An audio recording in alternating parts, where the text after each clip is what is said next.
Your job is not to do anything. Your job is to simply create enough space within you so that the right doing can unfold through you. This goes for your work, it goes for your relationships when you're talking to people.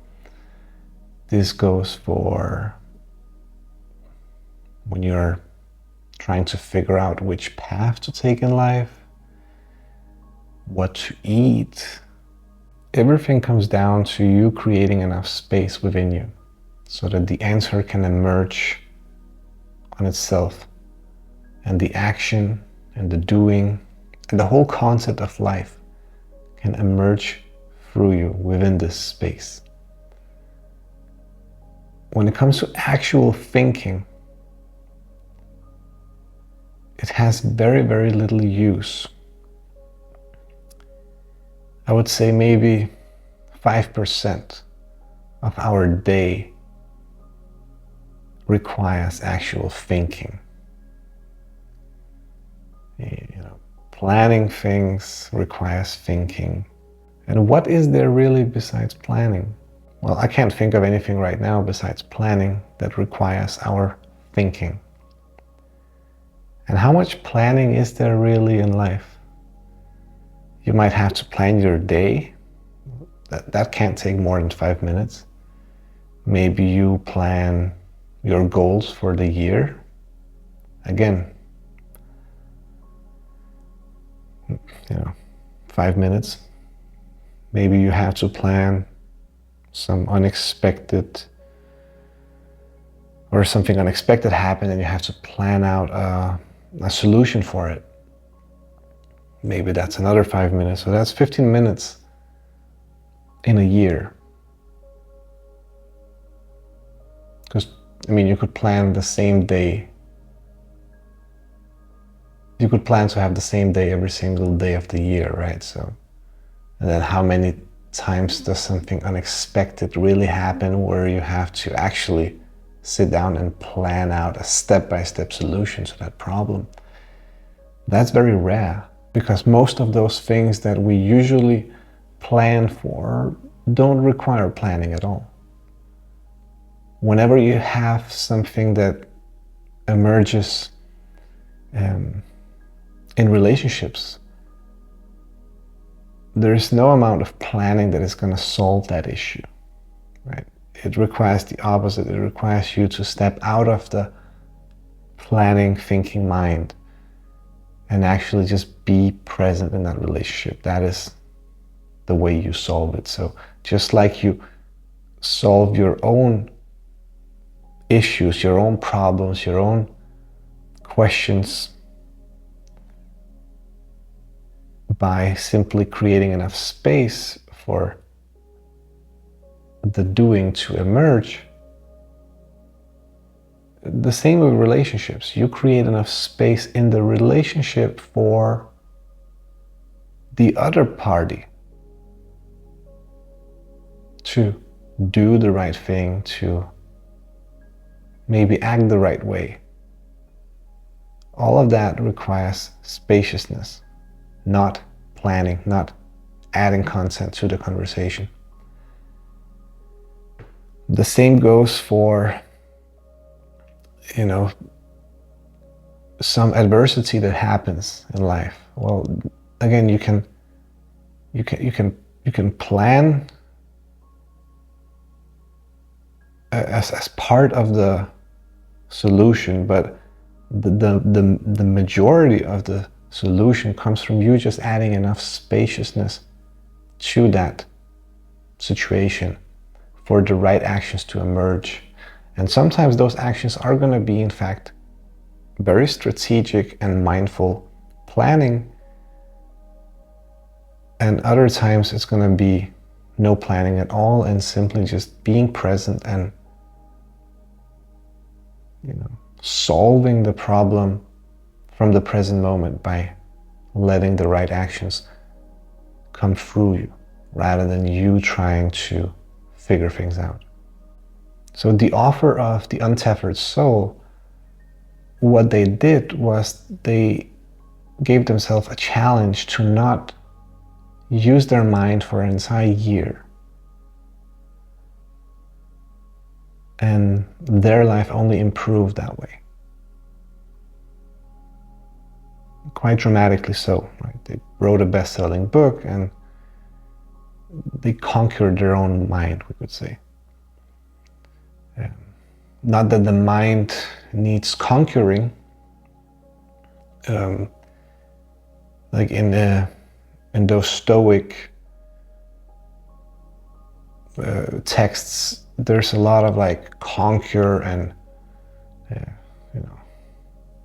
destroy and win over. Like it's a lot of war terminology applied to the mind, which is more of a art. It's more of an art form rather than a form of war. Because conquering sounds like you're forcing it. It sounds like this brutal force. It sounds like you're like, oh, I need to allow more spaciousness, and you're resisting what is unfolding inside of you. That is what you don't want. You want to allow everything that is unfolding inside of you. Whatever it is, all the feelings, all the emotions, all the thoughts, whatever those thoughts are, you just have to let them be there. They're not yours anyway. You have nothing to do with them. You're like an outsider to the conversation. You're literally just standing there in the train and you're looking at two people having a conversation, or rather one person having a conversation with themselves, and you're trying to interject. You're trying to have your way into their discussion with themselves.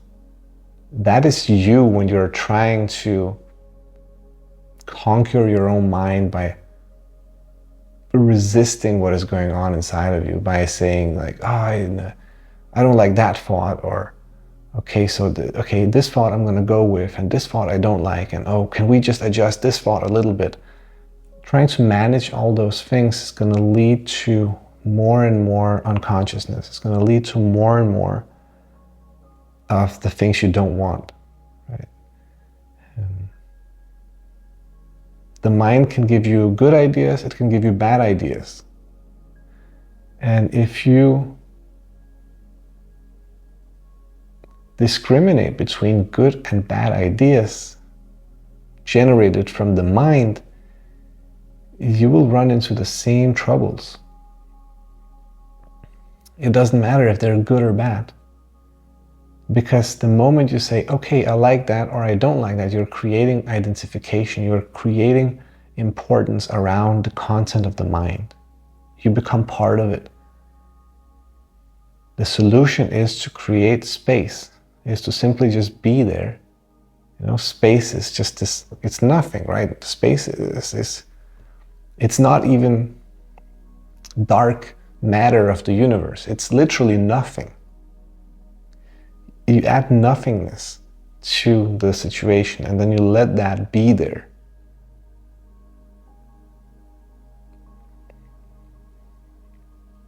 And sometimes the mind, thinks of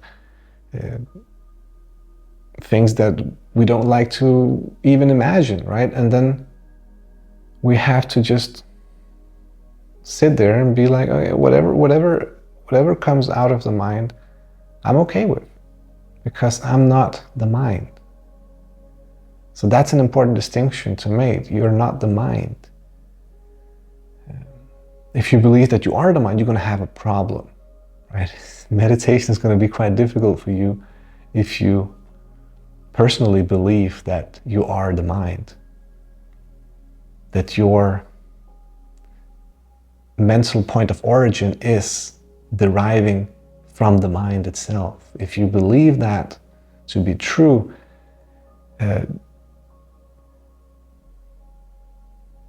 meditation is going to be quite challenging. So first, if you do believe that, you would have to challenge that belief, right? As any good scientist would, they would challenge their hypothesis and put their hypothesis under extreme testing. And extreme testing would be to, commit to a meditation practice for an extended period of time. Just like the author of The Untethered Soul, who committed to an entire year of simply seeing what would happen if you disidentified from the mind for an entire year. Now, would your life fall apart? What would happen? Right? But you commit to it as an experiment. Maybe it takes a little bit of courage, but who cares? What do you have to lose? Like, whatever you had going for you before didn't work out. Right? This being in the mind and then seeking validation and seeking approval and running in circles, chasing things that are delusional and don't lead to happiness, and you're climbing one mountain only to start climbing another, and all those things where you just feel like life is going around in a circle and you're always chasing something, you're always behind something. And it's been like that for decades. It's not going to change, right? So you're going to live your whole life like that. So what do you have to lose? And people don't feel uncomfortable enough to make that change themselves. They have a partner they're sort of satisfied with. They have a job they're sort of satisfied with. They're sort of satisfied with life as it is. Like this whole struggle of having a good day followed by a bad day followed by a good day, and like having life to continue on like that in this cycle of misery and then somewhat contentment. People are okay with that, right? So it's rare that people actually hit rock bottom where they're like, okay, shit, I have literally nothing to lose right now. I could commit to an experiment as radical as not observing or as not identifying with my own mind for an entire year. Obviously, that would actually be very rare for people to commit to something like that. You can start with 20 minutes. How about that? Or actually, even less. How about just right now? Let's just do this experiment right now, where we simply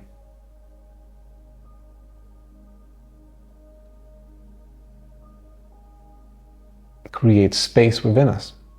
Nothing else.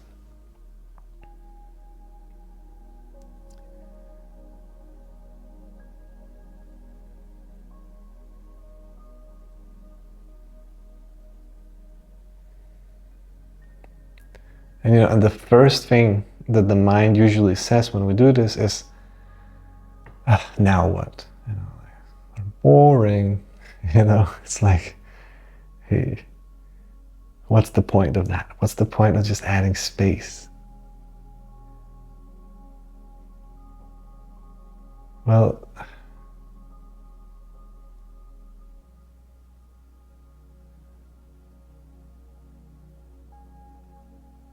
people devote their whole life to this practice.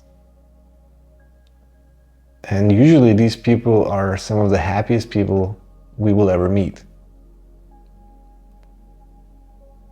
So isn't it worth a try? I mean, just like if everyone just really loved some country, everyone is going to Myland. Every single year, everyone goes to Myland. Everyone loves it there. They say it's the best country in the world. But you're sitting there like, what's the point of going to Myland? I don't see why I should go there, because I have never been there,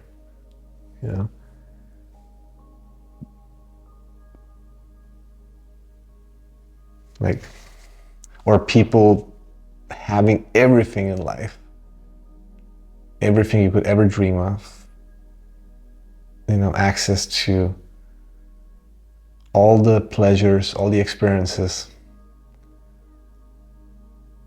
And then at the end of things, they say, you know what?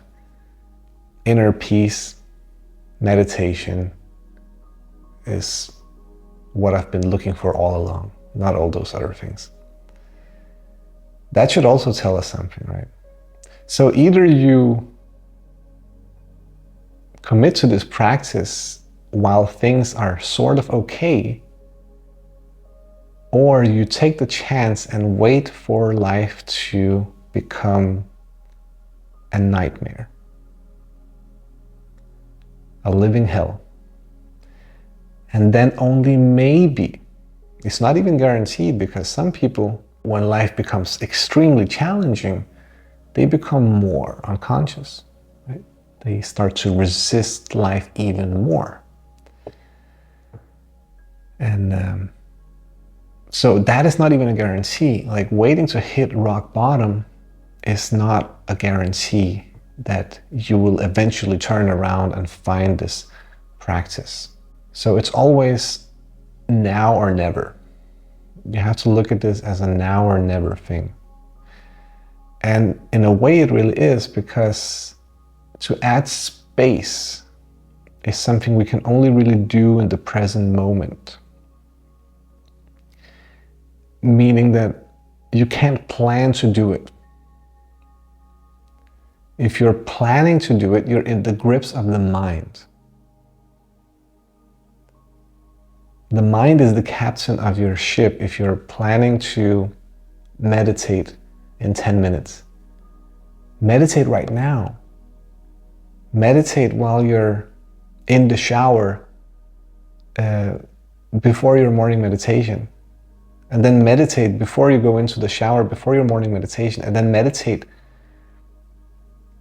as you're falling asleep the night before. And then eventually just meditate all the time. And the most beautiful thing about this practice is that it takes care of itself in a way. The moment we just change this fundamental belief that nothing out there is going to make us happy, the only thing that is going to make us truly happy or truly content is the inner journey, the present awareness. And once we just have installed that software in our computer, the rest takes care of itself.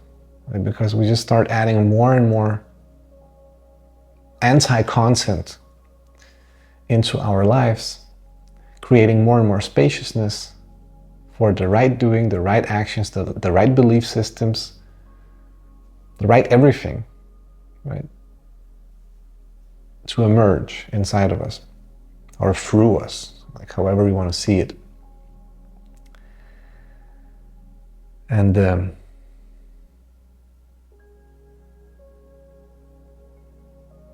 in many ways, it's the opposite of the standard way of living. You know, like I hate to use words like standard or average or normal about things that are absolutely insane. But like the way most people go about it conventionally is, you know, life itself is with a lot of force, it's a lot of hardship, it's a lot of struggle. They even make this very simple practice a struggle, right? It's the mind makes everything a struggle. This is not a struggle. It's not hard. It's easy. It's the easiest thing you can do. It's easy, but we have to always be aware and cautious that the mind is going to try to make it hard, to make it seem like it's harder than it really is. Even though we have understood this and we have accepted that we are not the mind and we've begun to observe it, there is this short time frame where we still have those emotions that we don't want lingering inside of us for a little while. So if we've been unconscious for a while and we step back into the light, so to say, we still have that residual tension or unpleasant feelings stuck inside, and we're like, oh, I want to get rid of that too. It's like my mind is calm, but I still feel that unease. And you have to learn to observe that too, right? So it's both observing the mind, and it's also observing the feelings and emotions, right? That's why when you do those body scans, you start with your feet, your hands, you do all the body parts, and eventually it has to culminate in you being aware of the entire body at the same time, which means both the mind, the feelings, the emotions, and every single cell in your body. And this is like an intermediary step towards that which we're talking about here, to become free of the unpleasant feelings and the unpleasant emotions and thoughts. The body awareness is like anchoring us in the present moment, but it's not solving our problems themselves, right? So what is solving our problems is to continue to observe the mind, right?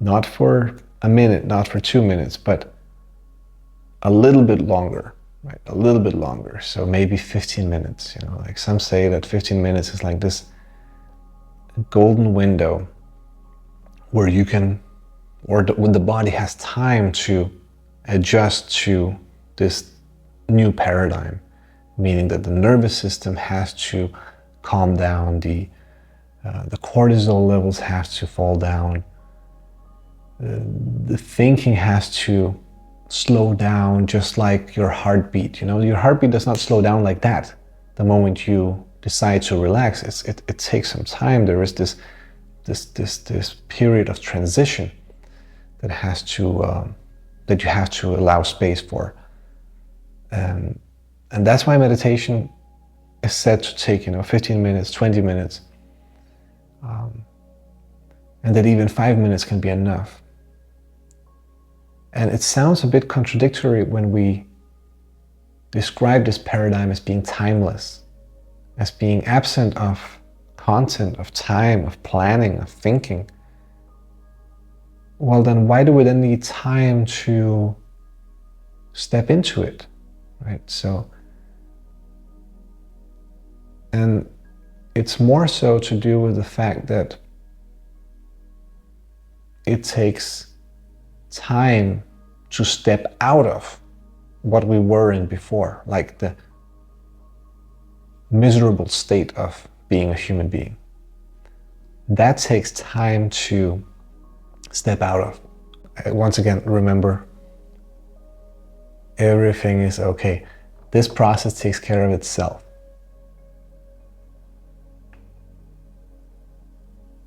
Once you've established yourself and you've experienced this paradigm, there's no going back. You're not going to fall into your old ways. You don't have to force yourself to keep practicing. Continue doing whatever you were doing before, but add the awareness to all those things gradually, more and more. Or don't. See, if you don't, you will just know in yourself that, hey, there is this awareness that I could be adding to all my actions right now. And then you will remember and you will do it. And then you will step back into this new paradigm. And every time you do, it gets reinforced, because every time you compare it to the old and you know that this is just so much better, you make the decision yourself. And see every single moment of unpleasantness and adversity as a signpost, as a reminder, hey, there is this other reality. There is this other paradigm that you could be in right now. You could be enjoying life right now. You could be doing the exact same things you're doing right now, but enjoy them to a very high degree. You could find a lot of meaning and a lot of purpose in the most basic things in life by simply changing how you do it rather than what you're doing.